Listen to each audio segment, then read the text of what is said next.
E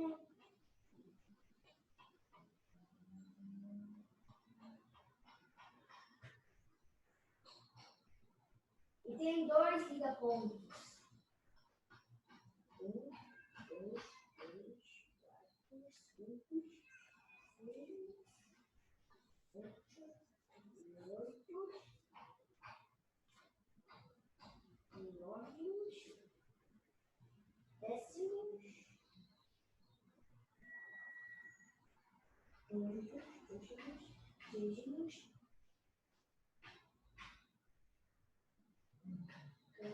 dízimos, quinzimos, dezesseismos, dezessetimos, 19. Oi, Fernanda, tudo bem?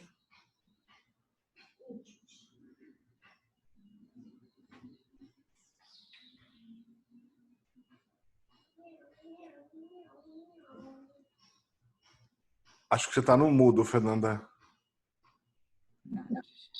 Tudo bom? Só estou entrando aqui para testar o áudio, ver se está tudo certinho. O Henrique já está por ali e o Saulo já está entrando, tá? Ah, legal.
Tatiane, tudo bem? Bom dia. Vamos testar só o seu áudio? Tá, tudo bem? Tá me ouvindo? Ah, ótimo, tá ótimo. Obrigado. Tá bom. Vou deixar no mudo, tá? Tá bom, obrigado. Ô, Davi, peraí, antes, deixa eu aproveitar. Como você pensou a dinâmica? Você abre e já passa a palavra para quem vai falar e eu falo depois? Como é que você tinha pensado? O escritório do Matheus e da Fernanda vão comentar os aspectos tributários. Aí, Eles já começam falando, né? E aí depois eu só faço as provocações. isso, observações, provocações, aí a gente fala da parte penal, e aí você também faz seus comentários e naturalmente as perguntas vão surgindo e a gente vai conversando. É bem informal, tá? Tá, e aí só para me programar é até as 11h30, é isso? Isso. Tá A bom. sala está como 2 horas, para evitar cair de repente, mas idealmente lá por 11h30 a gente termina. Tá bom, tá bom. Obrigado.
Alô? Bom dia, estão me ouvindo? Ouvimos sim, Henrique. Ah, que bom. Realmente consegui. Obrigado.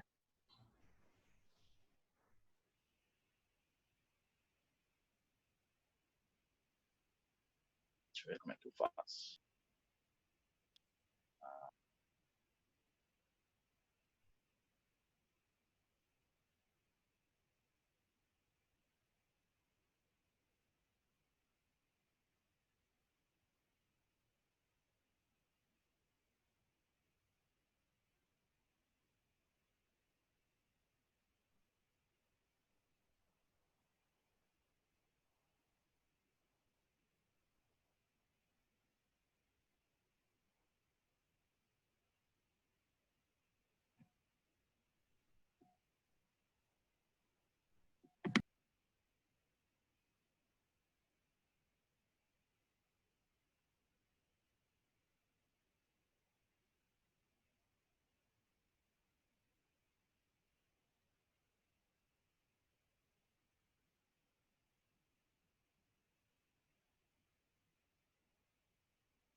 En- Entrou alguém aqui como Bueno e Castro? Será que é o Matheus?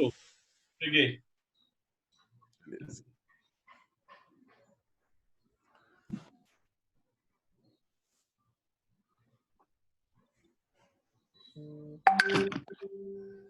Bom dia, gente. Tudo bem?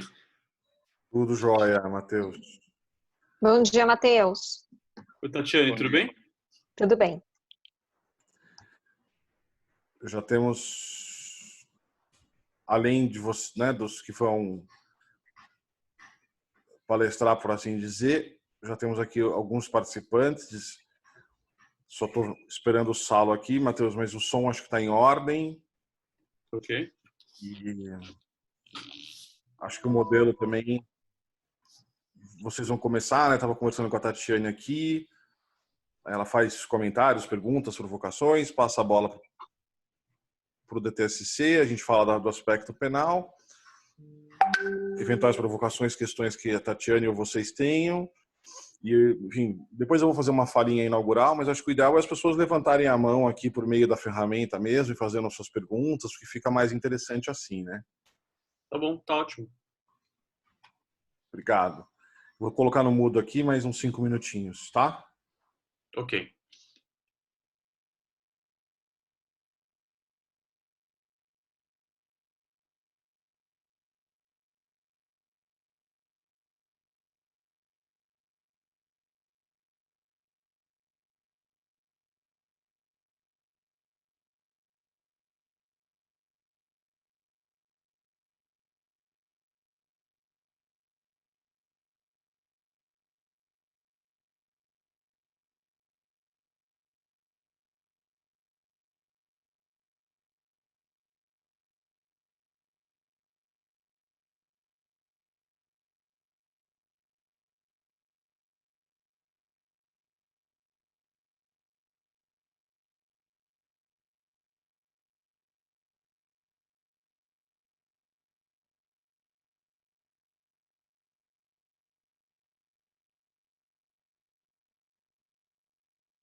Acho que agora o Salo entrou. Vamos só ver. Aí, entrou. Tá aqui. Bom dia. Tudo bom? Bom dia a todos. Tranquilo. Bom dia. Todas. Bom dia.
São 10 horas agora, mas a gente tem mais ou menos uns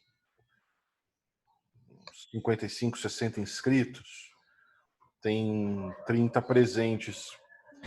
Acho que se todo mundo concordar, a gente podia dar 4 minutinhos aí e começar 10h05, tudo bem? Para dar tempo do pessoal chegar.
Bem, são 10h05, acho que a gente pode ir começando.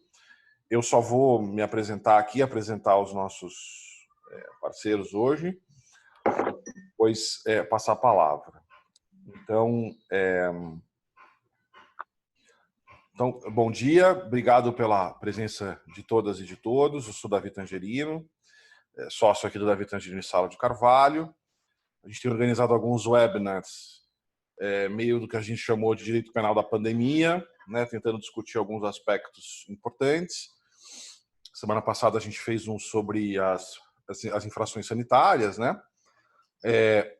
Hoje tributário, nós ainda vamos fazer sobre relações de trabalho, relações de consumo, virão outras aí no marco da pandemia.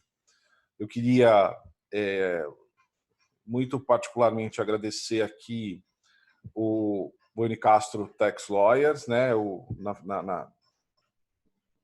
nas figuras da Fernanda e do Matheus, que nos prestigiam hoje aqui com esse debate. Queria também agradecer muito a professora Tatiane Psitelli, que aceitou aqui se juntar a nós, moderar o nosso debate aqui, né? Pelo escritório falarão o Sala de Carvalho e o Henrique Olive. Eu vou pedir para os participantes, como da outra vez, né, que quem não estiver falando mantenha o seu áudio desligado, né, para evitar que ruídos vazem, né? Tá todo mundo em casa, em algum lugar meio precário, com criança, com cachorro e tal. E, por exemplo, a minha mesmo acabou de entrar aqui. E tem uma ferramenta aqui que permite aos participantes, eu como sou o host, eu não sei ver exatamente onde está, mas as pessoas têm como pedir a palavra, né? Levantar a mão, e eu vou fazer esse papel então aqui de controlar as inscrições, ver quem está pedindo a palavra e moderar um pouco essa parte das falas. Então, sem mais delongas, conforme a gente combinou previamente, eu vou passar a palavra. Então, primeiro para o Matheus, para a Fernanda, que vão falar sobre os aspectos tributários, depois a gente fala sobre os aspectos penais, mas, de novo, esse é um grande bate-papo, ele tem, claro, um roteiro, um conteúdo que a gente quer transmitir, mas o ideal é a gente abrir e ver quais são as questões, quais são as dúvidas, quanto mais participativo, melhor, tá bom? Matheus, começa você, começa a Fernanda. Eu vou passar para a Fernanda, mas só quero, em nome do escritório, agradecer a você, o Sala e todo mundo pelo convite e a Tatiane pela participação também. E acho que a Fernanda pode ir começando, eu vou eventualmente interagindo, assim como a Tatiane. Bom dia, pessoal. Obrigado, Davi. Obrigado, Saulo, de novo, pelo convite. Hoje, então, a gente vai falar um pouquinho de tributário. Nesse ambiente de Covid-19, a gente já viu várias medidas sendo adotadas pelos governos, tanto federal, quanto estadual, quanto municipal. Então, a gente já observou o adiamento, a postergação do prazo de pagamento de alguns tributos, não todos, como era esperado.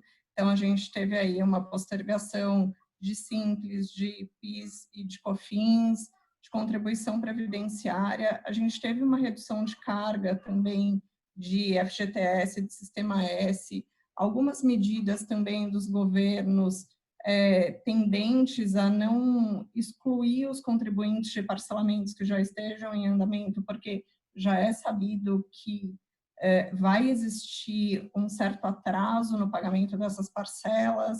A gente também observou aí outras medidas relacionadas ao processo de cobrança, né? Processo de cobrança esse que antecede medidas judiciais, então, sendo paralisados, por exemplo, o protesto de débitos já inscritos em dívida ativa, ou seja, a gente já teve um movimento inicial por parte de governos federal, estadual e municipal, principalmente na esfera municipal, principalmente dos municípios menores, nesse sentido de dar um respiro, dar um fôlego para os contribuintes passarem por esse momento que a gente sabe que vai ser difícil.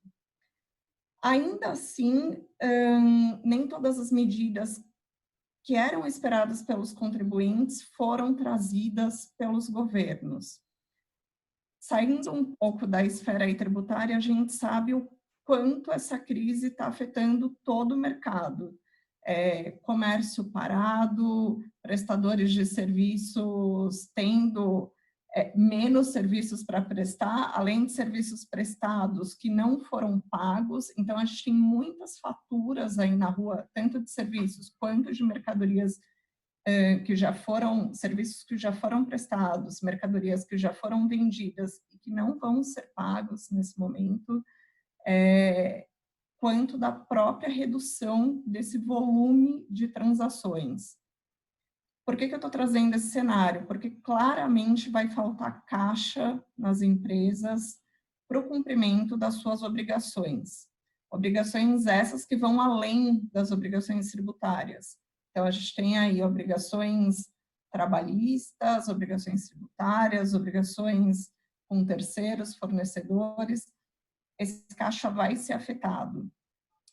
E aí, nesse contexto, então, de Covid-19 e crise nos mais variados setores, a pergunta que se coloca é, uma vez que eu deixe de pagar esse tributo, porque eu não tenho caixa, porque realmente minha operação foi afetada, cai por terra aquilo que foi decidido recentemente pelo STF, e mais do que isso, se a gente chegar à conclusão que sim, que cai por terra aquela decisão, cai por terra para todos, porque eu estou aqui falando de um cenário mais geral, em que prestadores de serviço e aqueles que fazem circular a mercadoria são afetados, mas a gente também sabe que tem setores que vão continuar aí trabalhando e gerando renda e receita. Esses setores também estariam abrangidos por esse cenário Covid, no sentido de eu também posso levantar a mão e pedir para que os meus tributos sejam postergados, para que eu não os pague, eu teria razão para isso? Então, acho que a primeira questão que a gente vai precisar responder é: todo aquele que atrasa com o pagamento de tributo, todo inadimplemento pode ser entendido como crime? E aí depois, uma segunda pergunta é, nesse contexto de Covid, aonde muitas vezes eu não vou receber pelo serviço que eu prestei ou pela mercadoria que eu vendi, ou seja, eu não estou retendo ou me apropriando de algo, porque eu sequer recebi esse algo, eu estaria fora daquele cenário que foi decidido pelo STF. Talvez a gente precise se aprofundar nisso.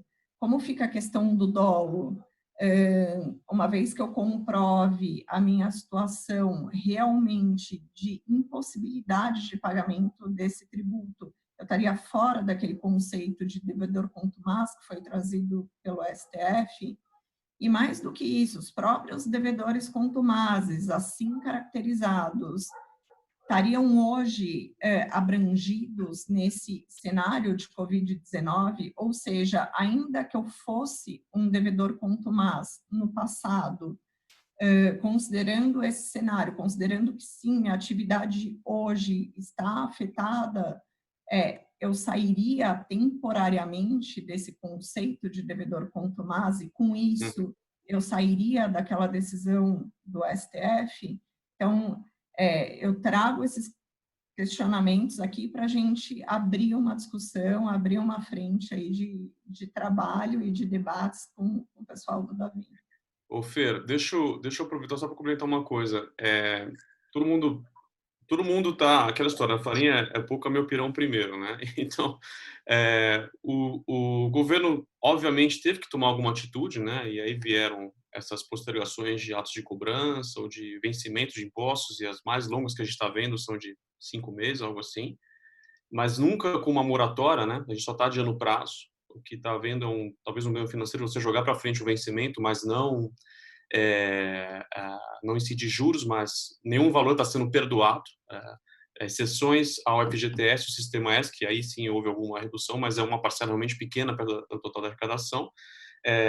E aí tem um lado dos contribuintes, muitos deles já buscando medidas judiciais para adiar também esses impostos. Mas, de novo, são meras postergações, né? Jogar o vencimento para frente. Nos cenários mais pessimistas, depois que vencer esses 90 dias, que é o prazo que o pessoal tem pedido, hoje está até no jornal, mais decisões de ISS e PTU, ou seja, tanto começou na esfera federal, já foi para o estadual e mesmo no município já está vendo isso, é possível que a situação seja ainda mais periclitante, né? Porque o mercado pode estar ainda na mesma situação ou pior, e aí vai vir o vencimento daquilo que já foi adiado.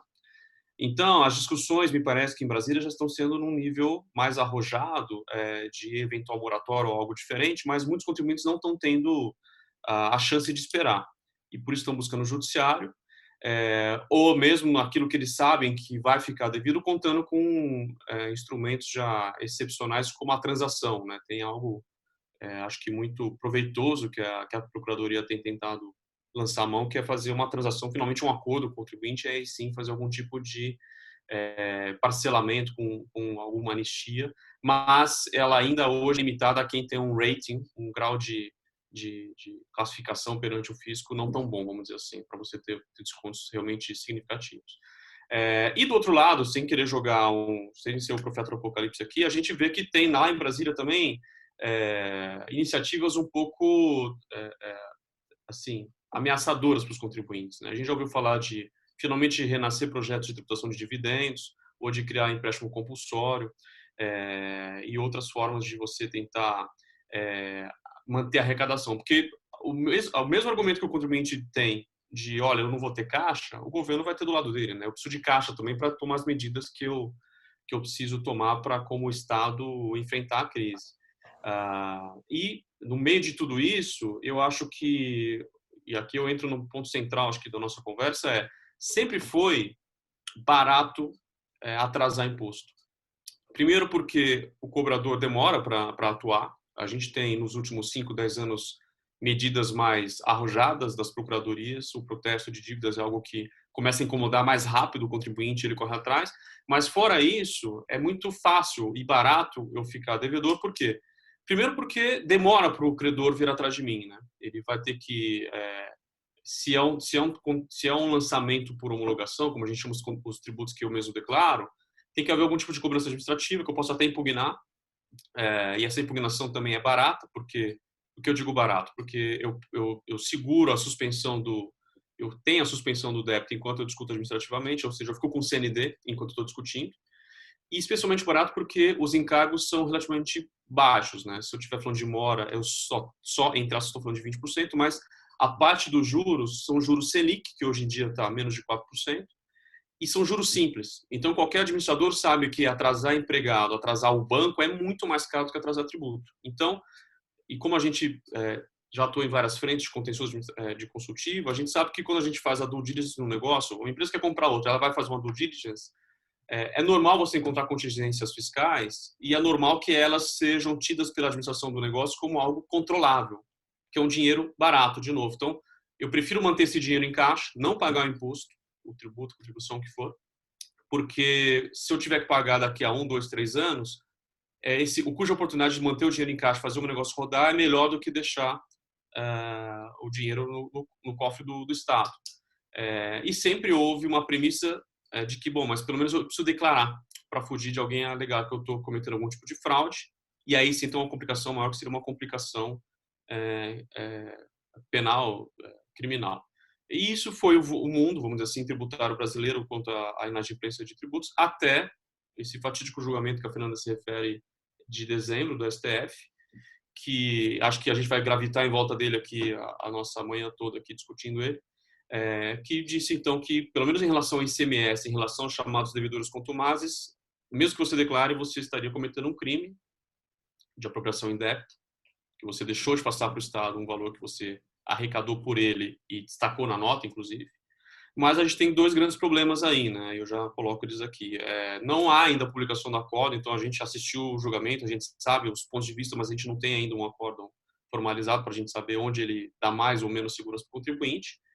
E isso já é fato, não temos um conceito legal federal de o que é devedor contumaz. A gente tem legislações esparsas pelos estados dizendo quando é que você pode ser considerado assim. Nós, a Fernanda e eu já trabalhamos no passado com setores que tinham muito incômodo com os devedores contumazes. A gente até, inclusive, acho que ajudou a cunhar essa expressão na jurisprudência e sabe que outros estados estão fazendo isso. Mas a verdade é que se agora esse conceito de devedor contumaz tem impactos criminais, não bastaria o que a gente tem hoje de base normativa. Precisaria de uma lei federal para poder dizer o que é devedor contumaz, para poder dizer que, então, é crime aquela pessoa que ali se configura. Então, nesse momento, a gente está no começo de abril de 2020, logo no começo dos primeiros sintomas da calamidade que se avizinhava, a gente tem um mês ainda. Há um mês atrás, a gente não tinha nenhuma calamidade decretada, nada que está acontecendo hoje. As empresas já tinham faturado, já tinham trabalhado, e aí, nesses últimos 30 dias, elas viram projetos serem tirados da tomada, né? Projetos já faturados, o cliente simplesmente dizer, e aí tem grandes grupos na mídia dizendo, olha, a gente não vai pagar mais ninguém. E aí já vi desculpas as mais, vamos dizer assim, variadas. Olha, meu pessoal de compras está em casa, eu não consigo pagar, né? E tem gente que a gente sabe que deliberadamente está dizendo, eu vou ficar com caixa aqui, eu preciso de fôlego para atravessar a crise, e fôlego é caixa agora. Então, as empresas estão sendo realmente impactadas porque ou os projetos pararam de funcionar, ou os que já foram faturados, trabalhados, não estão sendo pagos, e na hora de pagar as contas você tem aluguel, folha, e os tributos são um fator importante. Então, não é difícil a gente imaginar, e nós do escritório já fomos demandados por isso, das empresas que têm vencimento de tributos nesses dias, ou já acabando de acontecer, e estão se perguntando será que eu deveria ir para essa medida judicial que eu tento jogar para frente o vencimento? Será que eu espero o governo me dar alguma benesse, como ele deu sexta-feira agora, a MP, prorrogando INSS e PiscoFins? Ou será que eu simplesmente prendo o fôlego e tampo o nariz, vamos dizer assim, e assumo que não vou pagar e vou viver essas próximas semanas ou meses não pagando, mas aí vem os detalhes. Tudo bem, você não paga, mas você declara que não vai pagar, o que você faz? E essa acho que é o grande ponto central do tema aqui de hoje, tipo a crise do Covid, né, do vírus, e tudo que ele traz economicamente, e a parte tributária. A inadimplência programada pode ser tida como ter algum impacto criminal. O que traz, vamos dizer assim, mais preocupação para todos na esfera tributária tem sido esse julgamento de dezembro do Supremo, mas com certeza a gente pode comentar de sonegação e outros tipos já mais conhecidos do mercado. Eu vou suspender por aqui, não sei se a Tatiane quer fazer algum comentário, mas acho que a nossa introdução era sobre isso tudo. Tá. Bom dia a todos e a todas. Agradeço muitíssimo o convite que me foi formulado pelo Davi Tangerino. Acho que é super importante que a gente faça esse debate aqui, logo no início da decretação da calamidade pública, no início da pandemia também chegando no Brasil. Esse foi um tema que veio à tona, eu fui provocada por uma jornalista. E aí, como que a gente faz nessa hipótese da decisão do Supremo, considerando que as empresas não vão ter caixa para recolher o tributo? Então, de fato, o debate é muito importante, ele precisa ser colocado à mesa. Eu gostaria de fazer algumas considerações, primeiro gerais, e depois encaminhar algumas provocações, porque acho que esse é meu papel aqui. Quanto às considerações gerais, é importante que a gente saiba que, a despeito, e enfim, reagindo um pouco às falas iniciais, mas a despeito de o governo ter adotado ainda poucas medidas, as medidas elas estão em linha com o que tem sido adotado no resto do mundo. Né? Salvo a Itália, que eu acho que foi, né, é o país mais afetado, pelo menos em números de mortes até o momento, e que teve uma reação mais enfática em relação às questões tributárias, a enorme maioria dos países está se fiando em postergação de recolhimento de tributos, um prazo adicional para lidar com as obrigações tributárias, isso envolve também obrigações acessórias, e bem recentemente saiu um relatório da OCDE compilando todas essas medidas tributárias de todos os países, né? Tem um relatório menor e depois tem uma grande planilha que conta todos os países afetados pela pandemia, quais foram as medidas tributárias. Eu acho que o Brasil não está longe. Eu acho que o Brasil está longe, mas não é objeto do nosso debate, na concessão de benefícios sociais, né? Então a gente tem que pensar na população que vai ficar desempregada, ou no ambiente informal. Hoje começa até, né, o cadastro para o recebimento dos R$600 de auxílio para os informais, Mas acho que nesse ponto ainda as iniciativas são tímidas, a gente precisa evoluir. Em relação às iniciativas tributárias, a gente está caminhando um pouco devagar, poderia ser melhor, poderia, e esse caminhar devagar acho que tem levado as empresas a recorrerem ao judiciário. E aí acho que a gente tem que entender o seguinte, por que estamos caminhando devagar, né, e depois pensar nos impactos penais, que é o objeto especificamente. Da minha perspectiva, a gente está caminhando ainda um pouco devagar e pensando unicamente em postergação, como, aliás, a enorme dos países está fazendo, postergação no pagamento de tributos, porque a gente já vem de um cenário econômico ruim, econômico fiscal ruim. Né? Então, a gente já desde 2014, a gente enfrenta uma crise econômica e essa crise, obviamente, é agravada pela crise nas finanças públicas. Então, nós estamos vivendo um período de déficit, que vai se agravar agora, depois da crise ocasionada pelo coronavírus. Então, seja déficit no âmbito dos estados, né? Então, vários estados já estavam quebrados antes da pandemia, seja no âmbito da União. Então, a verdade é que os estados, eles não estão tão confortáveis em abrir mão da arrecadação em definitivo. Então, vamos postergar inicialmente por 90 dias. Vamos lembrar que isso pode ser prorrogado também, a depender da situação das empresas, a depender da situação da evolução do vírus, do cenário que fique na nossa economia. Então, vamos postergar. Eu concordo que a decisão de postergação, ela faz com que você transfira essa bomba da empresa mais para frente, porque essa conta vai chegar num determinado momento. Mas a gente também tem que ter em vista que o Estado é isso, ele não tem uma gordura gigantesca para cortar, na medida em que a gente já estava numa situação de crise, e na medida em que os gastos públicos, inevitavelmente, eles vão aumentar por conta da necessidade de maior investimento em serviços de saúde, hospitais, esses hospitais de campanha que estão sendo construídos, produção de produtos, né, que não seriam necessários, e investimento em médicos, em serviços de saúde, que a gente, num cenário normal, a gente não teria. É evidente que a gente tem medidas, a gente tem instrumentos financeiros para que isso seja feito, então você pode se endividar mais, você pode gastar mais do que você gastaria, em razão da calamidade pública, mas a verdade é que a arrecadação tributária ainda é um grande fôlego para a administração, e aí acho que daí vem essa decisão de vamos postergar.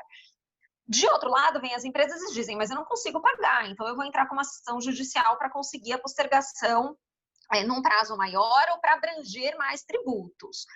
Essa é uma decisão difícil de ser tomada, até agora, recentemente, né, aqui no âmbito do Estado de São Paulo. A Fiesp ingressou com uma ação nesse sentido para garantir a postergação e o não pagamento dos tributos estaduais durante um determinado período, e foi negada a liminar, né, o pedido de medida liminar foi negado, a decisão foi negativa. E por quê? Porque, olha, dentro desse balaio tem muita gente que consegue pagar, né? Que foi exatamente a fala inicial aqui. Não é todo mundo também que vai ficar numa situação de não conseguir quitar com os seus tributos. Então, a gente não pode estender esse benefício de forma indistinta. E daí porque, então, talvez o Estado esteja segurando as suas medidas mais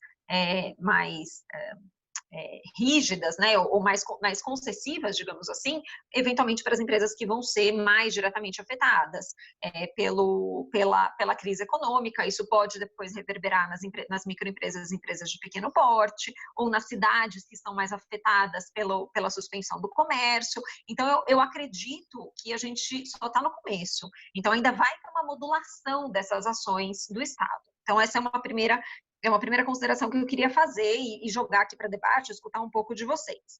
Em segundo lugar, bom, mas e aí? Como é que fica com essa decisão do Supremo, que aí acho que esse é o nosso grande foco, considerando que a gente tem uma decisão ruim, né, que criminaliza o inadimplemento, da minha perspectiva, porque se é propriedade de uma receita que é do Estado, isso não é apropriação indébita, isso se chama inadimplir, então ela criminaliza o inadimplemento, e eu estou numa situação em que as empresas vão inadimplir, porque é isso, né, elas não vão ter dinheiro, algumas delas, muitas delas não terão dinheiro, ou terão que fazer uma escolha. Bom, talvez eu tenha que manter esse dinheiro em caixa para conseguir pagar funcionário, para conseguir pagar o meu aluguel, para não desmontar o meu negócio, e eu não vou pagar o tributo agora. Essa empresa, ela fica sujeita à decisão do Supremo. E aí, eu acho que também a gente tem que fazer algumas diferenciações aqui. paciência essa decisão que temos, né? Ainda que ela seja ruim, a decisão que temos é em cima dela que nós devemos construir a interpretação. E aí a provocação que eu queria fazer aqui, para ver se vocês concordam a respeito da crítica, é: no caso em que a empresa não recebeu a quantia que foi faturada, então prestei um serviço, eu vendi uma mercadoria, e é isso, não vou receber, porque para quem eu prestei o serviço, né, o meu tomador ou o meu comprador disse que não vai pagar, eu acho muito difícil, é claro que vai ter um debate argumentativo aqui, mas eu acho muito difícil que a gente se enquadre na situação do Supremo, porque mesmo levando ao limite de que eu teria apropriação indébita desse ICMS que foi repassado no preço, na medida em que eu não recebo, não tem a conduta atípica, né? Não, é impossível a apropriação. Então, se eu não recebi, se eu consigo provar que eu não recebi, então me parece claro que a gente não tem a hipótese da tese firmada pelo Supremo Tribunal Federal. Eu acho que essa seria uma situação, eu queria ouvir um pouco de vocês nesse sentido. Uma segunda situação seria o fato de que, sim, eu recebi, então, em tese, eu teria me apropriado indebitamente, por pior que seja essa decisão, né, olhando para ela, afinal, o que temos, mas eu não tenho escolha. Eu não tenho como pagar esse tributo, porque isso implicaria o fim da minha atividade econômica.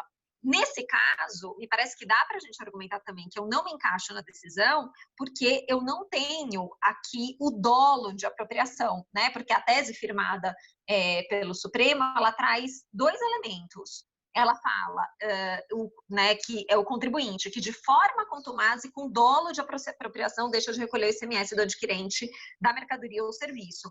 Então, eu não teria o dolo de apropriação porque não é que eu estou deixando de recolher o tributo para colocar o dinheiro no meu bolso. Não, eu estou deixando de recolher o tributo para salvar minha atividade econômica, para preservar alguns empregos, para conseguir pagar o meu aluguel. Isso tem um impacto na cadeia econômica também, né? Porque o proprietário do imóvel também, eventualmente, precisa daquele dinheiro para manter uma outra atividade econômica.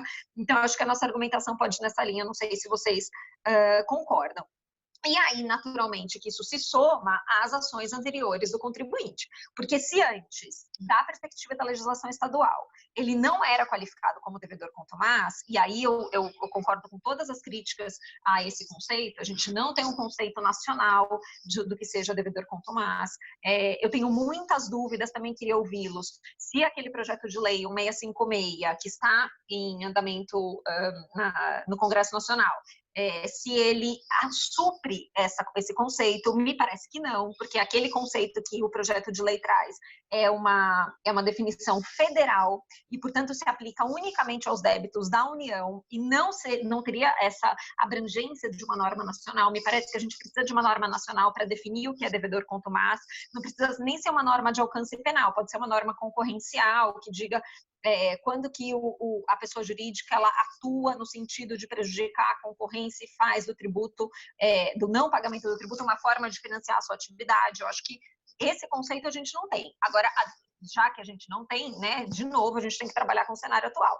E o cenário atual se eu tenho um contribuinte que já não era qualificado como devedor contumaz, de acordo com a legislação do Estado, e eu sei que as legislações, elas são muito pouco uniformes, né? A gente tem de até 2 meses declarado e não pago, por exemplo, no Nordeste, e 8 meses na região Sul. Então, a legislação não é uniforme, mas, de todo modo, a minha empresa não está dentro desse conceito, então, ainda que eu tenha declarado e não pago, também me parece que eu estou fora da decisão do Supremo. Queria também fazer essa provocação.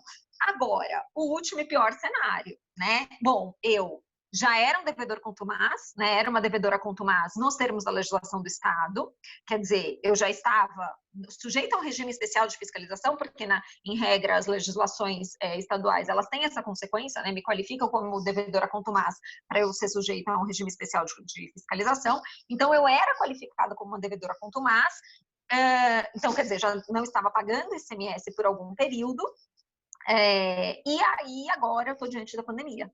Como é que fica? Eu posso ter o crime ainda assim? Porque aí fica parecendo que eu me encaixo nas situações, né, daquela decisão ruim do Supremo Tribunal Federal. E aí a minha provocação aqui vai para o pessoal de penal, né, para o Davi e para o Salo. Aí, nesse caso, daria para falar de inexigibilidade de conduta adversa? E por que a inexigibilidade de conduta adversa não se aplicaria no momento anterior? Ou se aplicaria se eu consigo demonstrar, se eu conseguir demonstrar que mesmo antes da pandemia eu já estava numa situação econômica que não me permitia pagar o tributo. O ponto é, porque senão a tese da inexigibilidade da conduta adversa, ela fica muito vinculada ao contexto da pandemia e da calamidade pública. Eu acho que nesse contexto ela é mais facilmente aplicável.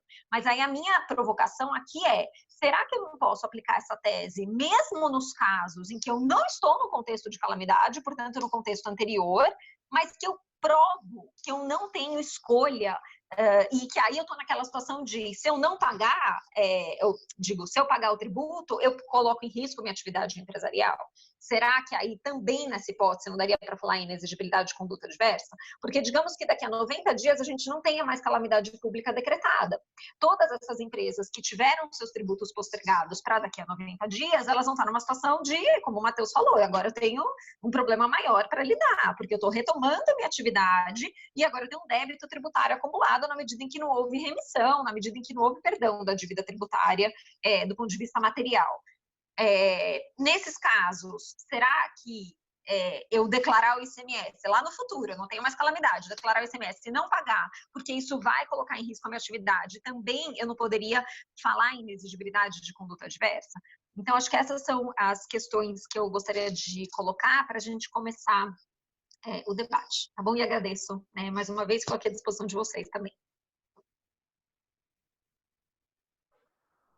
Muito obrigado. Fernanda, Matheus, Tatiane, pelas ponderações, pelas colocações. Hoje eu estou na confortável posição de anfitrião, então eu vou passar a palavra aqui para o Salo e para o Henrique, não sei como que eles vão dividir aí, mas Salo, bom dia, a bomba é sua. Bom dia a todos, todas. Fernanda, Matheus, Tatiana, foram excelentes as colocações. Eu avisei o Davi aqui no bate-papo que eu estou com um problema de conexão, eu estou roteando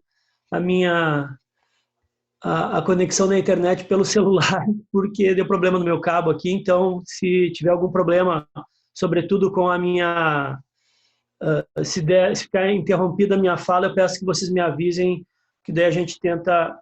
Se tiver muito ruim, a gente organiza de outra forma, porque eu tinha combinado com o Henrique de fazer uma primeira introdução, sobretudo apontando um panorama jurisprudencial bem na linha das questões que a Tatiana e a Fernanda colocaram em relação à dolo e à inexigibilidade, que eu acho que é o cerne das questões, né?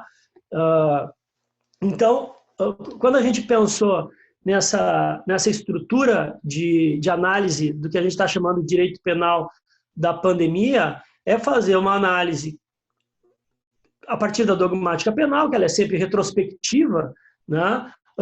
Mas, sobretudo, tentar levantar os entendimentos mais consolidados que a gente tem na jurisprudência para poder fazer uma análise de risco, né, das implicações que o inadimplemento dos tributos causarão. Isso é inevitável, né? O quadro é um quadro que todos nós conhecemos, o quadro de crise, né? E que, inevitavelmente, nós teremos, né, situações de não pagamento de tributo, né? Esse debate sobre a questão ele é precedido por um debate anterior que a gente fez sobre a questão do erro de proibição em relação à quantidade de normas, né, dos estados, dos municípios e da União que estão regulamentando.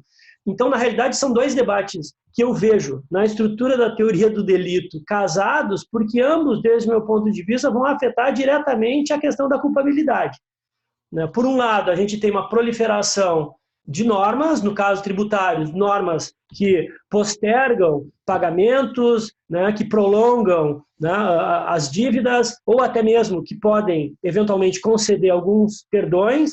Em paralelo, decisões judiciais nas diferentes esferas, estadual e federal, que também proliferam, né, e geram uma certa insegurança jurídica pelo seu conteúdo contraditório, e, sobretudo, pelo seu caráter não vinculativo em relação aos efeitos, né, porque são sempre interpartes, né, então esse é um quadro que gera, num primeiro momento, é interessante porque é uma alta proliferação de normas que acaba gerando uma espécie de estado de anomia, né, porque a anomia ela não se dá só na ausência de normas, mas quando essas inúmeras regras, esses inúmeros dispositivos, eles geram uma situação que simplesmente não se sabe com quais regras estão lidando. Isso a gente discutiu, né, na semana passada e foi bastante interessante no que isso pode impactar na questão do erro de proibição,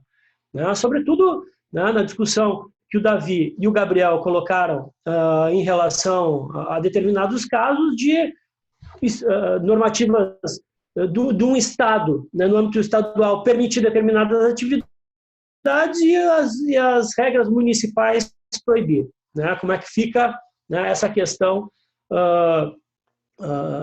para o cidadão, né? O que ele cumpre, né? O debate posterior, que também é o meu juízo, e por isso a questão da inexigibilidade que a Tatiana colocou ao final, eu acho que é o centro da discussão, né, gerou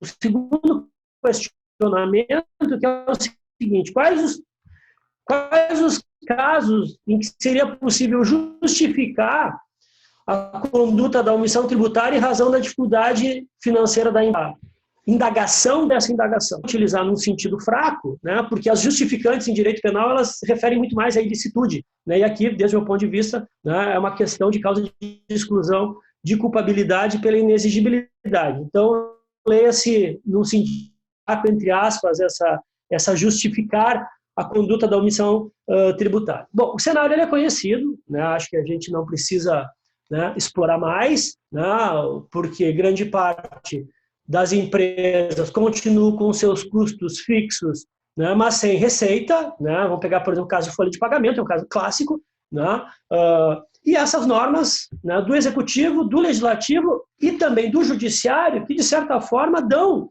a dimensão, né, e uma espécie de reconhecimento estatal em relação às dificuldades que as empresas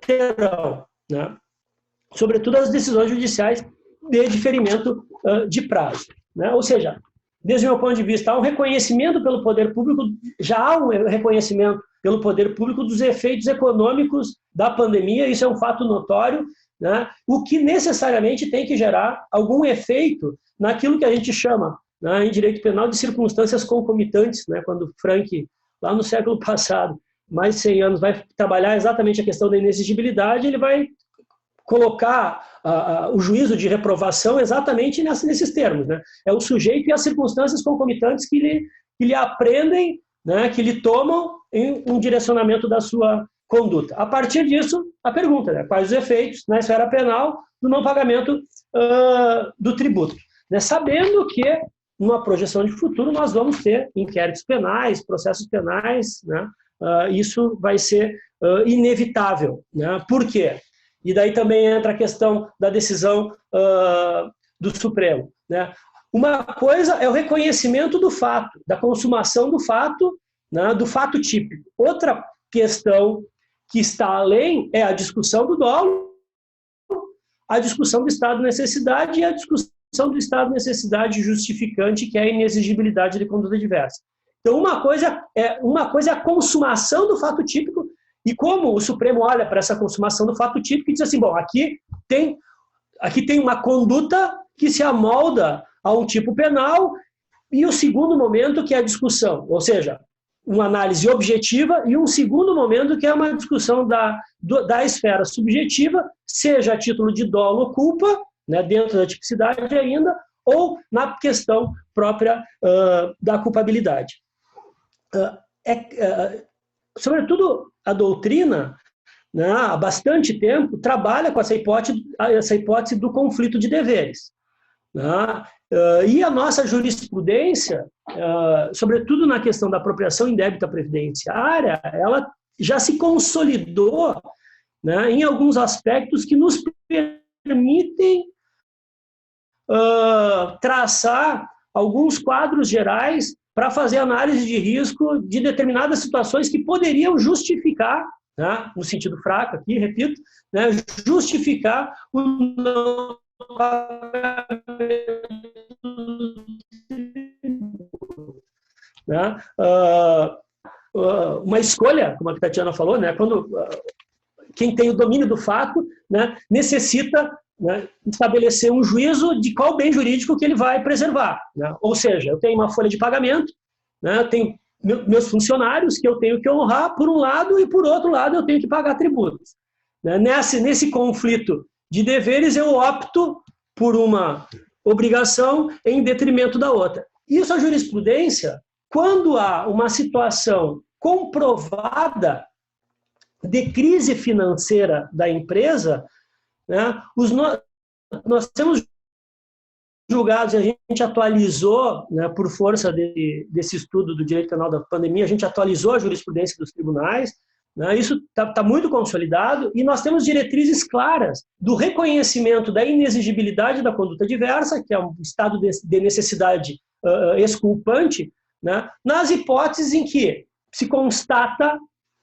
documentalmente, ou seja, há uma prova material e objetiva de uma situação de crise financeira da empresa e quais os estándares probatórios, sobretudo, que se utiliza, né?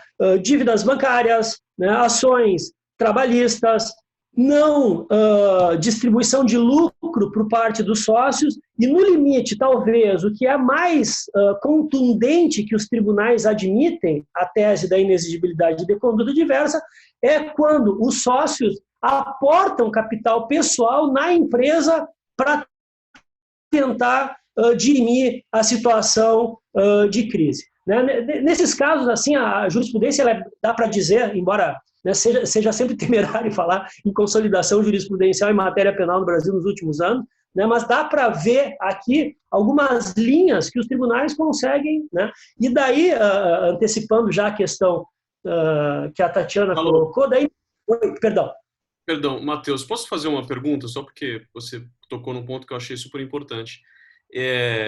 Como a gente mencionou, né, depois eu até tento voltar nas suas questões, Tatiane, mas acho que uma das importantes é quando é que tipifica, né, se realmente nessa análise subjetiva essa empresa não teria outra alternativa a não ser realmente ficar inadimplente.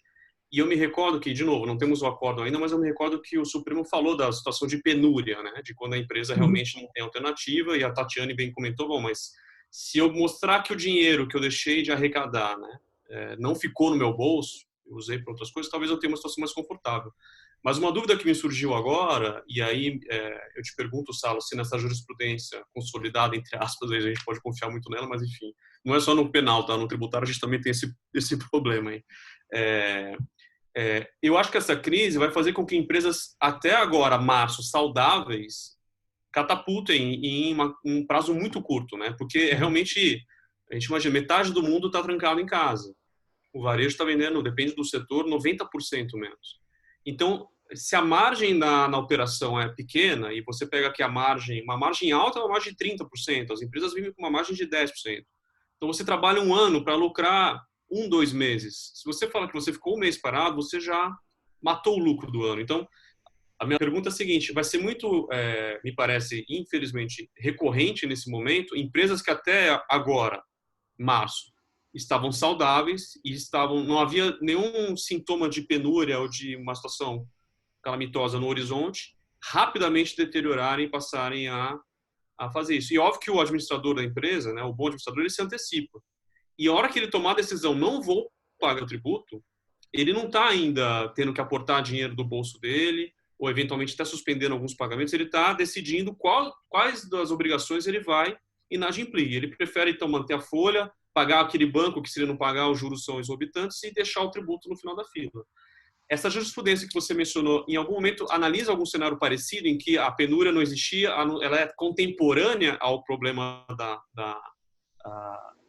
do não pagamento? Porque eu acho que vai ser a grande parte dos casos. A Tatiana bem comentou, e quem já era devedor contumaz? Putz, aí é um problema adicional. Mas quem não foi, pode ser que comece a ser devedor contumaz agora, abril de 2020, né? Será que isso protege uma empresa? Porque eu acho que essa vai ser a situação da maioria dos contribuintes de boa-fé, que vai simplesmente decidir, ó, eu não vou pagar quanto tempo? Não sei, pelo menos 3 meses eu sei que eu vou ter problema. E aí vai ter estado que já vai me carimbar como devedor contumaz, entendeu?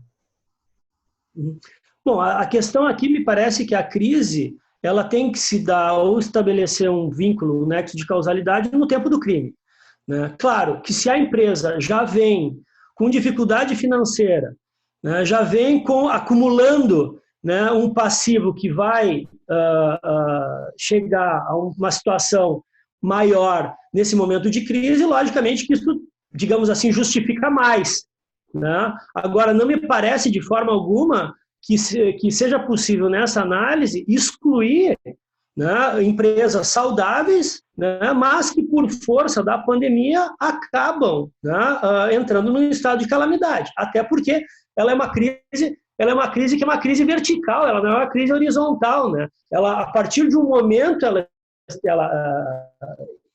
e que é o momento da constituição, né, do débito e da necessidade de pagamento, que a empresa mergulha. Então, não é aquilo que tradicionalmente, e daí eu acho que vai ter uma discussão interessante em termos dogmáticos, tanto na jurisprudência quanto na doutrina, porque tradicionalmente o que a gente tem? A gente tem uma situação de crise que é uma situação de acúmulo, né?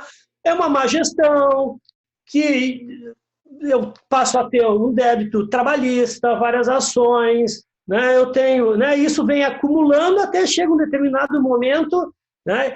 E normalmente a gente consegue reconstruir, né, o passado das empresas para demonstrar, né, esse acúmulo de dívidas e que gera não distribuição de lucros, né, ingresso de patrimônio pessoal e que chega a um determinado momento de caos, né? Então, a nossa jurisprudência, claro, porque não é um fato totalmente inédito que a gente está vivendo, é uma coisa, né? Ela consegue estabelecer uma linearidade, né, desculpe a redundância, horizontal na constituição e verificabilidade dessa crise, né? Agora a gente tem uma situação que é absolutamente diversa, que é de uma verticalização. Desde o meu ponto de vista, não tem diferença, né? Porque são situações diversas. Então, nesse aspecto, não me parece que se exclua, né, uma empresa que tem uma boa saúde financeira e que venha a ter uma derrocada por força da crise, né? Claro, o que a gente tem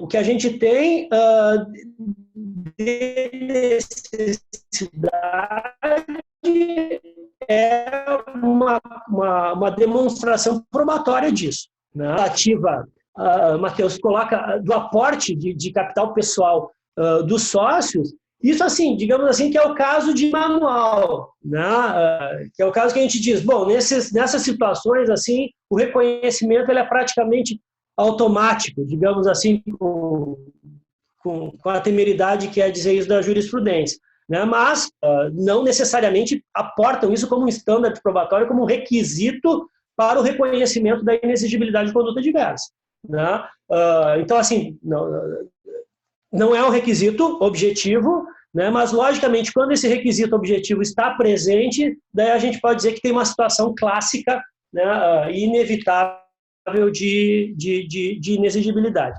E daí eu queria puxar um gancho, né, na discussão. Claro, o efeito vai ser o mesmo, né, em termos de não responsabilização criminal.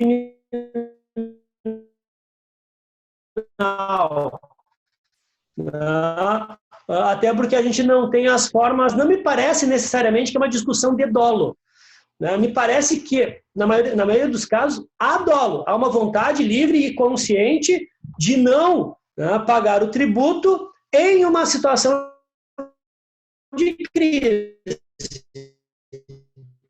né? Mas essa vontade livre e consciente, ela é justificada, né, é excluída por força dessa colisão de deveres, né? Eu tenho que pagar, opto por pagar a folha de pagamento ao invés de recolher o tributo, né? alguns julgados, até mais atenção, né, para dar uma dimensão assim, de situações em que dois julgados recentes de situações muito similares, que é incêndio em fábricas com queima de maquinário.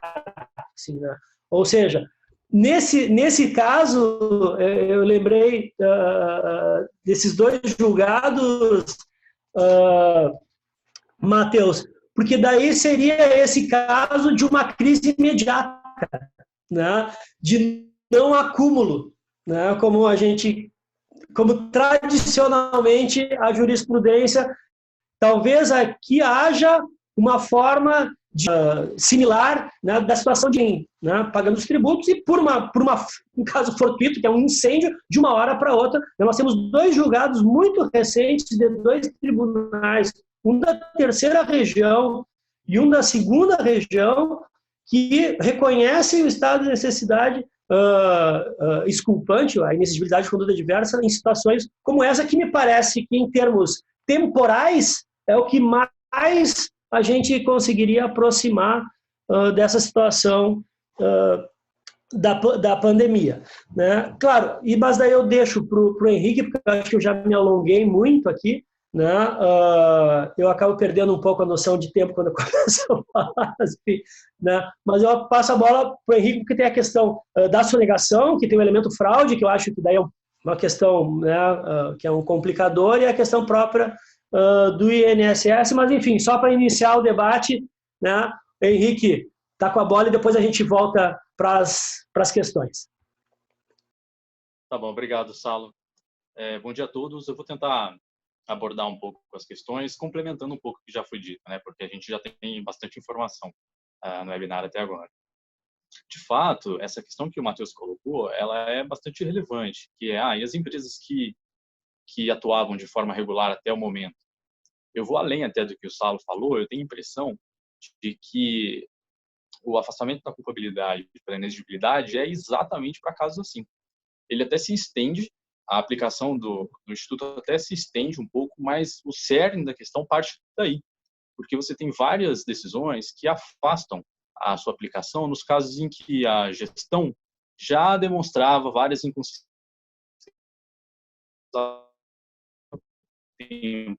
no sentido de que há uma imprevisibilidade naquela questão, além do razoável, né?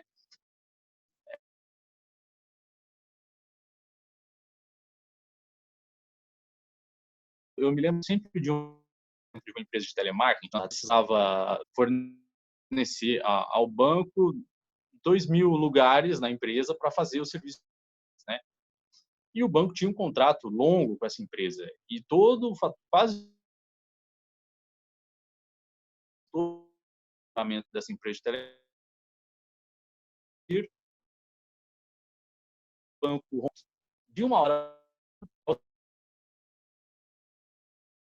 como pagar os funcionários, recolher os tributos, os clássicos. E a partir de que se percebeu que não foi por conta de problemas na gestão da empresa que houve a crise que impossibilitou o pagamento, né? Então, o que o Salo falou é perfeito, mas eu acrescentaria esse detalhe de que os julgados tendem a aplicar o instituto nesses casos, até por muito mais fácil para o julgador afastar uma sanção penal num caso em que fica evidente a ausência de responsabilidade em qualquer mínimo daquele que a empresa está tendo. Tá me ouvindo bem ainda? Apareceu alguma mensagem aqui, fiquei na dúvida. Sim, né? Acho que ninguém se manifestou ainda. Tá cortando um pouco, Henrique. Veja se tem outro Wi-Fi aí disponível melhor. O DTS-SP é melhor que o Guest.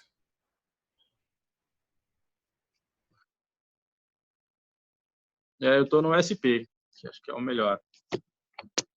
Vou tentar falar um pouco mais devagar. Ainda está cortando?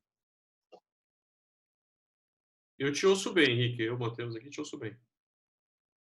Eu ouvi bem? Tudo bem, então eu vou seguir. juntando um pouco as questões em geral, eu visualizo duas esferas de problema, né? Como o Saulo falou. A primeira é a da tipicidade, que é a questão que o Matheus perguntou e que fundamentalmente a Tatiane colocou, né? Essa decisão do Supremo ela ainda não está aplicada então me parece que o que mais está relevante até o momento é a decisão do STJ, que é também do final do ano passado, e pelo que eu entendi, a decisão do Supremo acrescenta esse detalhe da contumácia para a tipificação do delito, né? A impressão que eu tenho é que numa situação como essa de crise, é que uma moratória resolveria o problema, porque a partir do momento que você adia o pagamento, você não pode mais falar em deixar de recolher, que é o principal elemento típico, né? Além disso, a gente tem uma situação que é a seguinte: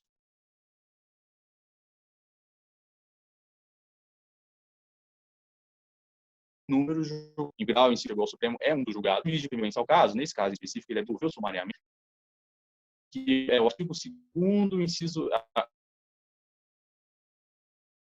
segundo inciso 2º da 8.000. E não é possível do ICMS próprio, né? Mas essa decisão do STJ e do Supremo, essa decisão é uma decisão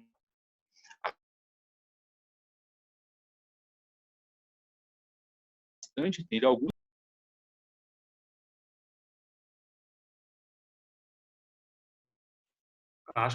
Acho que agora está mais difícil. Agora acho que ele caiu mesmo. Ah, voltou aqui, tô vendo. Mas está no mudo, Henrique. Até onde vocês me ouviram? Desculpa. Está falando do artigo 2º da lei e da decisão da STJ-STF. Pois é, a gente tem muitas decisões em primeiro grau que decidiam de forma contrária a esse posicionamento, apesar que esse posicionamento já é um posicionamento de alguns anos da 5ª turma do STJ, né? É claro que agora, com a decisão do STF, isso ganha uma repercussão muito maior, mas de qualquer forma, ela também não tem uma aplicação, não tem uma relação de obrigatoriedade com os próximos julgados. Eu arriscaria dizer que a gente vai ver juízes, sim, não aplicando a decisão do RHC, no caso, né, do STF, principalmente nessa situação da pandemia. Acho bem provável que muitos desses julgados afastem a dita contumácia a partir da pandemia. Com isso, fazendo uma espécie de somebody love para conseguir não fazer incidir penal numa situações como essa. Em que pese a tendência que a longo prazo isso venha a ser estabelecido de uma forma vertical por meio de alguma outra espécie de recurso, a da tipicidade, né? Seguindo à risca o que o STF decidiu, a impressão que eu tenho é que não tem muito o que fazer, né? É aquela história de contar com as postergações / moratória. Inclusive o fato de que, eu não sei se são todas, mas eu vi que, até porque eu não tive acesso a todas, considerando dos outros entes federativos, mas muitas delas consideram o parcelamento também. É claro que vai vir uma bomba para o contribuinte, mas a partir do momento do fim que haja o período de postergação, existe previsão em muitos dos casos de parcelamento desse tributo que foi postergado, né? Então acho que isso já dá uma aliviada e isso com certeza vai ser levado em consideração também, muito possivelmente contra o contribuinte lá na frente, se ele em algum momento não adquirir ao parcelamento, né? Então esse é um primeiro ponto, a gente pode depois discutir um pouco mais com eventuais perguntas. Partindo para o segundo ponto da inexigibilidade, né, continuando o que o Saulo colocou, eu tenho uma pergunta que me parece importante, que vai muito no sentido do que a Tatiane colocou, que é: qual é a extensão dos efeitos dessa crise? Por quê? Como o Saulo já explicou bem, a crise dentro da empresa é imprescindível para a consideração da inexigibilidade, né? Agora, todas essas empresas estão de fato passando pela crise? Quais estão, quais não estão? A gente tem uma decisão de agora, no dia 30 de março, no TJ aqui de São Paulo, em âmbito de direito público, que aceitou um pedido de postergação do pagamento de custas processuais para uma empresa numa ação tributária, numa anulatória, com o fundamento de que a condição de penúria da empresa, não foi nesse termo que o Matheus colocou, mas a condição de penúria da empresa, ela é presumida a partir da crise. Então, até que ponto isso vai ser levado para o penal, né? A gente tem uma hipótese em que a crise pode gerar uma presunção de que todas as empresas estão com um problema econômico-financeiro, e aí vai caber a acusação demonstrar que aquele caso concreto isso não existe. Uma outra hipótese é que talvez haja uma espécie de, acho que não normativo, mas jurisprudencial, de entender alguns setores como passíveis de problemas relacionados à crise e outros não. Eu dou o exemplo da minha cidade do interior, de um pequeno restaurante que teve decuplicado as vendas em função da crise, porque os outros restaurantes tiveram que fechar e eles têm todo um esquema para fazer venda e entrega de marmitas. Então, essa empresa, por exemplo, não tem crise econômico-financeiro para essa empresa, muito pelo contrário, né? E se essa empresa deixa de recolher, quais vão ser esses efeitos? Então, acho que vai ter uma questão muito pontual, caso a caso, né? E dentro das situações em que um setor, ou ainda que haja uma presunção de crise econômica, é bem possível que o judiciário venha a estabelecer critérios gerais dentro da crise da pandemia para dizer quem agiu de forma a se entender como passível de incidência do Instituto da Inexigibilidade ou não. Porque realmente existia a pandemia, mas o gestor estava investindo em tal negócio, não cortou aqui, não cortou ali, também vai haver diferenças na forma de lidar com o negócio entre uma empresa e outra, né? Então é bem possível que para não variar, o judiciário acabe legislando nesse sentido, criando critérios específicos para a pandemia, né?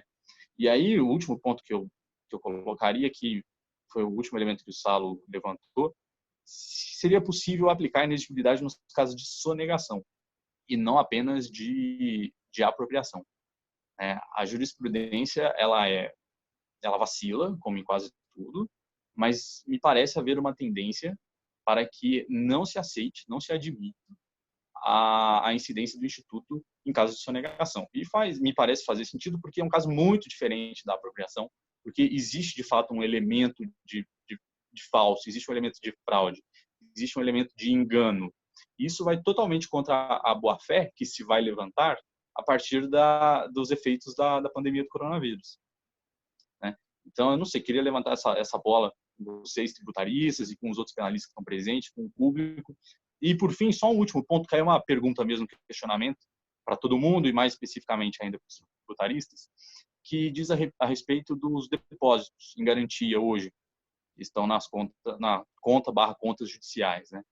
Isso não poderia ser uma forma de aliviar um pouco o caixa das empresas, permitir a substituição da garantia apresentada em, por exemplo, execuções fiscais?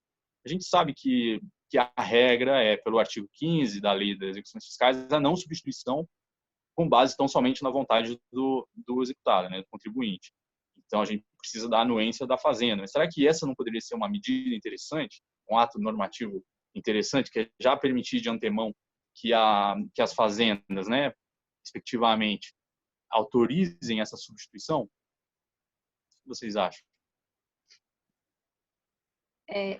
Eu posso fazer um comentário muito rápido sobre essa última questão do depósito.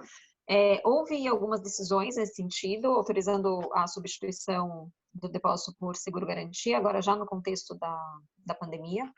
Então, óbvio, né, é uma situação que demanda um determinado fluxo de caixa, e altos valores depositados fazem com que você tenha menos fluxo de caixa. Então, se eu puder obter o dinheiro de volta, é sempre bom. Por que eu não acredito numa decisão geral da Procuradoria nesse sentido? Seja em âmbito estadual, seja em âmbito federal. Porque os depósitos judiciais hoje, por força de lei, eles são transferidos para o Caixa do Tesouro estadual, Tesouro Municipal ou Nacional. E por conta disso, essa é uma receita, não é tecnicamente, não seria receita, mas é uma entrada de dinheiro que o poder público se vale para atender necessidades públicas. Então, se houvesse a possibilidade do levantamento de todos os valores depositados em juízo, possivelmente o governo não teria como abrir mão dessa receita ou bancar mesmo a restituição. Né? E eu digo restituição porque o dinheiro entra no cofre do Tesouro e o Tesouro usa esse dinheiro. Se isso está certo ou não, é um outro debate, tem até uma discussão no Supremo nesse sentido, quando houve essa extensão desse efeito do depósito judicial como entrada financeira para os entes, também no âmbito dos estados, mas o fato é que a regra hoje é essa. Até faz pouco tempo, talvez uns 2 anos, já no contexto da crise, Minas Gerais teve não sei se foi Minas ou Rio Grande do Sul, um dos dois é um problema muito sério, porque ele não tinha dinheiro para arcar com o levantamento de depósitos de medidas que os contribuintes tinham ganhado. Né? Então, e até direito privado, teve um caso de uma pensão que a pessoa ganhou e aí ia levantar o dinheiro, não tinha nada a ver com o direito tributário, o dinheiro não estava lá e o Estado não tinha como bancar. Então, assim, no papel, a solução é linda, né? E pode ser que haja algumas decisões isoladas nesse sentido, considerando sempre o contexto específico da empresa. Agora, uma decisão geral como essa, de novo, a gente cai naquela situação em que é isso, né? Esse exemplo que o Henrique deu, o restaurante foi muito beneficiado com a crise. É óbvio que você tem uma quantidade muito maior de pessoas que vão sofrer, sem dúvida, economicamente, sem dúvida, mas tomar uma decisão geral nesse sentido, isso representaria uma perda de fôlego no caixa da administração e talvez você tem empresas que não demandem essa atitude tão drástica da perspectiva da administração. Então, é o que eu penso sobre esse tema. Pessoal, eu vou pedir para a Fernanda fazer algum comentário, mas antes eu só queria adiantar, Fer, eu anotei várias coisas, mas eu sei que a gente tem um horário e eu vou, então, só acho que fazer duas ponderações sobre o que a Tatiane, o Sálio e o Henrique colocaram. Eu acho, Tatiane, você comentou, realmente o Brasil está tomando as medidas, acho que em sintonia com o resto do mundo, né, que está todo mundo adiando. Eu acho que o governo, honestamente, está correndo. A gente vê que enfim, tem uma avalanche de informações, de normas saindo, e ele me parece que correu para o lado que ele precisava correr, que é tentar proteger os mais fracos, tanto que as primeiras medidas anunciadas e implementadas foram prorrogação do Simples e redução da FGTS, que até demorou para virar lei, mas já foi anunciada logo no começo. Então, o fato é que eles estão correndo atrás, mas vai faltar caixa e as empresas, então, podem entrar no dilema, né? Será que eu vou tipificar, entrar na decisão do STF? Tem muita coisa aqui dentro, a gente poderia passar a manhã toda criticando a decisão do STF, mas como você bem diz, tá aí, né? Tá dado. Acho que um ponto importante ela diretamente relaciona o ICMS, né? A tese que o STF firmou fala de devedor quanto mais ICMS cobrado do consumidor. Tem naturalmente um raciocínio que poderia se aplicar a outros tributos, até porque a gente há pelo menos 20 anos, salvo engano, tem uma lei que fala que eu tenho que, no meu documento de cobrança, dizer a carga estimada, né, do quanto de tributo eu coloquei ali. Então, tudo bem, ICMS e o IPI estão na nota, o ISS está na nota, mas mesmo o PIS/COFINS eu costumo indicar, né, qual é a carga estimada. Mesmo uma empresa pequena que está no Simples, ela diz qual é a carga que ela costuma colocar. Então, não tenho muito, não vejo como algo muito difícil o Ministério Público dizer, olha, tá vendo? Estava na nota a carga estimada e ele arrecadou do contribuinte, do consumidor, e não repassou para o Estado Simples, o PIS/COFINS, o que seja, então vou aplicar aquele precedente do STF, ainda que a tese lá seja só para ICMS, o raciocínio seria o mesmo. Então, acho que isso de um lado preocupa. Do outro, eu acho que, de novo, o STF citou a situação de penúria como uma excludente, né, como a inexigibilidade de uma conduta diversa.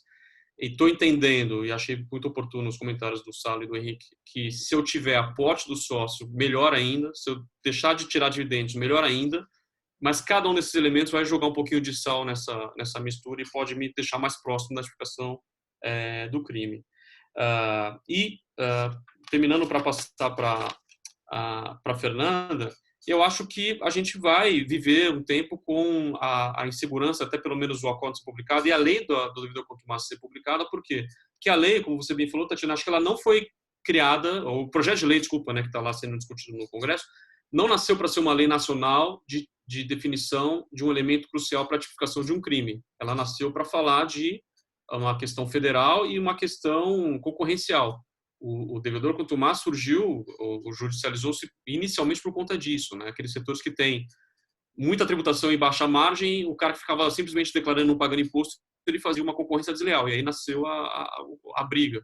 Então, não duvido que venha um outro projeto de lei para trazer esse elemento que vai ser importante para a nossa discussão aqui.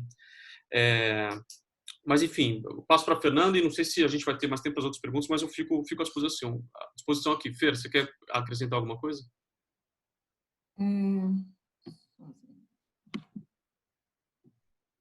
Queria só fazer um fechamento, porque eu acho que ficou bem claro que tanto para nós, tributaristas, quanto para os criminalistas, a questão vai girar muito em torno do que vive cada uma das empresas, da questão das provas que vão poder ser feitas, da situação de penúria de cada uma dessas empresas. Então, as decisões mais recentes que a gente tem visto na esfera tributária para fins de postergação de tributo realmente gira em torno da situação fática que pode ser demonstrada. A Tatiane bem colocou a questão da liminar do MS da Fiesp, que foi indeferida, justamente por conta disso, porque tem empresas que estão afetadas e tem empresas que não. Certamente, no futuro, nós teremos vários procedimentos de fiscalização dos tributos que deixaram, né, desse período, e aí nesse período vão ser encontrados os tributos que deixarão de ser recolhidos, outros tributos vão ser declarados pelos próprios contribuintes e não vão ser pagos. Mas eu queria trazer aqui para o final dessa nossa conversa uma visão bastante pragmática do que pode ser feito, que é continuar declarando o tributo para que a gente não caia naquela questão de sonegação, que foi bem apontado pelo Salo, e outra questão de se munir, realmente se municiar do máximo de provas que os contribuintes possam fazer da situação que estão vivendo. Ainda que nós estejamos falando de devedores contumazes, assim caracterizados em um momento anterior à crise.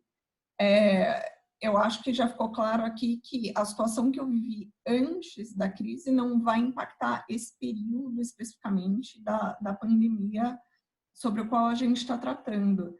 Então, provas no sentido de financiamentos que eu tive que pegar, de folhas de salário que eu deixei atrasar, ou de aportes de capital que eu precisei fazer, acho que é importante o contribuinte se municiar disso.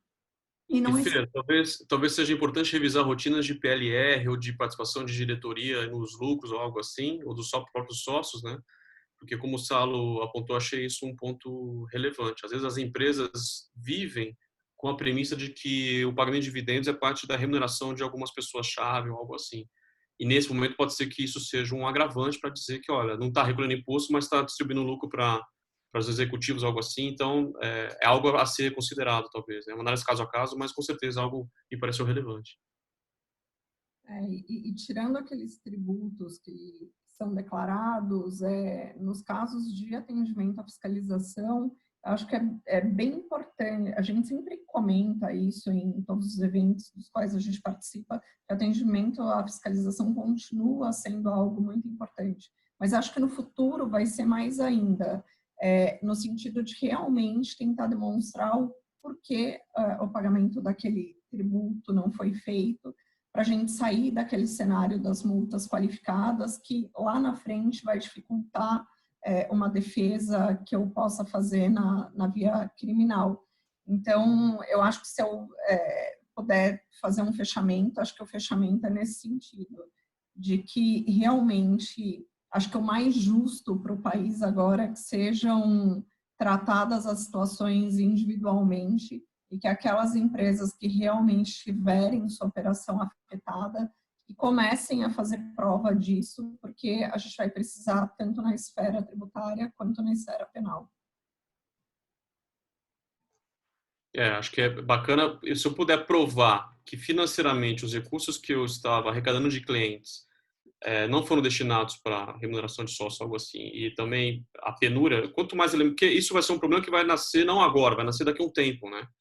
Então, preciso ter uma justificativa que seja justa e seja justificável, preciso ter elemento de prova colecionado, né? Até me lembro, um dos pontos que a Tatiana bem comentou seguindo a ferro e fogo que o Supremo julgou, se o meu cliente me deu um calote também, eu nem teria tipificação, né? Porque eu não tenho do que me apropriar se eu não fiquei com caixa do cliente ainda. Então, mesmo esses defaults que eu for tomando nessa crise, é importante eu ter documentação disso, de cobrança, ou mesmo de eventual renegociação que eu tenha, porque eu acho que o Supremo, de novo, não temos o acordo ainda, mas acho que ele foi compreensivo com relação a isso, né? De que, olha, tudo bem, isso não é para todo mundo, porque a grande questão que veio quando o STJ julgou o que julgou no ano retrasado, o STF ratificou em dezembro, né, do ano passado, foi como é que eu diferencio o cara que simplesmente está inadimplente, o mero atraso, do criminoso.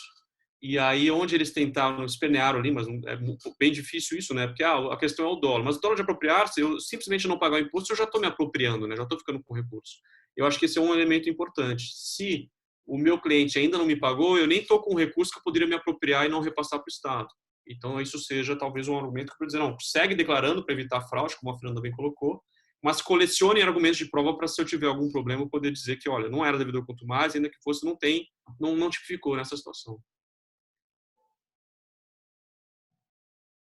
Deixa eu só complementar também esse raciocínio de vocês, porque assim, do que a gente conhece, né, tenta decodificar, né, do racional dos nossos julgadores, me parece aqui que a gente que essa configuração do estado de crise, ela vai depender de dois fatores, né? Causas exógenas e endógenas. As causas internas da empresa, da sua situação particular, e as causas externas do fator pandemia, né? E parece que eu estou lendo, assim, já no futuro, fazendo um exercício de futurologia, os julgados dizendo que a crise por si só não permite a configuração da inexigibilidade de conduta adversa, né?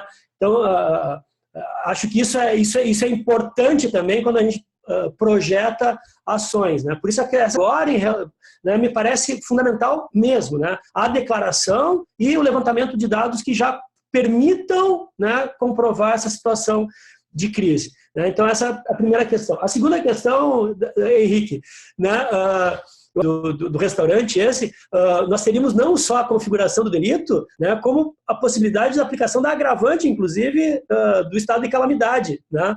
Eu acho que são situações também que a gente vai enfrentar de determinadas empresas que são saudáveis, mas vão utilizar, né, o argumento da crise como uma forma de ter uma maior rentabilidade e, com isso, não pagando os tributos. E daí, só para fins de elucidação, como isso vai gerar efeitos em cascata, né? Ontem mesmo tive uma reunião com um cliente que é a situação dele do compromisso com o Ministério Público Federal de uma colaboração premiada de uma parcela do valor que ele não vai conseguir pagar. E aí, essa situação, olha só, né, isso vai gerar uma quebra do acordo de colaboração premiada, né? São situações distintas, mas muito próximas no racional dos efeitos dessa crise em todos os compromissos financeiros que as pessoas, daí eu estou falando de uma pessoa física, né? Nem a pessoa, mas levemos isso para as leniências das pessoas jurídicas, né? Os impactos em cascata que a gente vai ter que enfrentar. Por isso, essa ideia do direito penal da pandemia, né, esse termo me parece bastante adequado.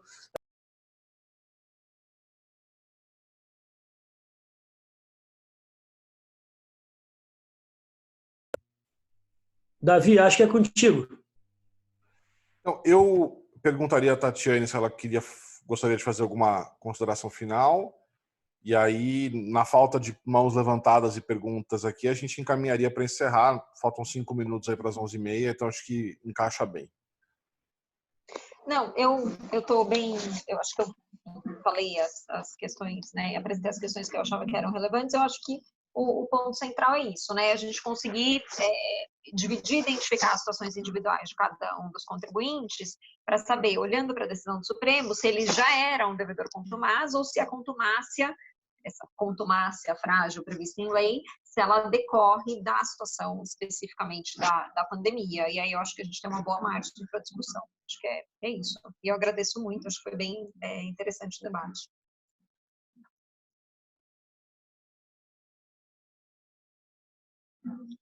Seu microfone está no mudo, Davi. Obrigado. Queria mais uma vez agradecer a presença de todas e de todos, em particular da Fernanda, do Matheus e da professora Tatiane. Avisá-los, então, mais uma vez, de que nós faremos outros webinars sobre outros tópicos dentro do direito penal da pandemia, e que, a exemplo do webinar que a gente fez sobre infração de medida sanitária, nós vamos fazer o upload desta discussão no canal do YouTube do escritório e do meu, lá, Davi Tangerino, Direito Penal, né? Então, quem quiser depois retomar, ouvir melhor, repensar algum argumento, o vídeo vai estar disponível lá. No mais, obrigado, bom dia a todos e fiquem em casa. Obrigada. Bom dia. Abraço a todos. Obrigada, um bom dia a todos. Obrigada, um bom dia a todos.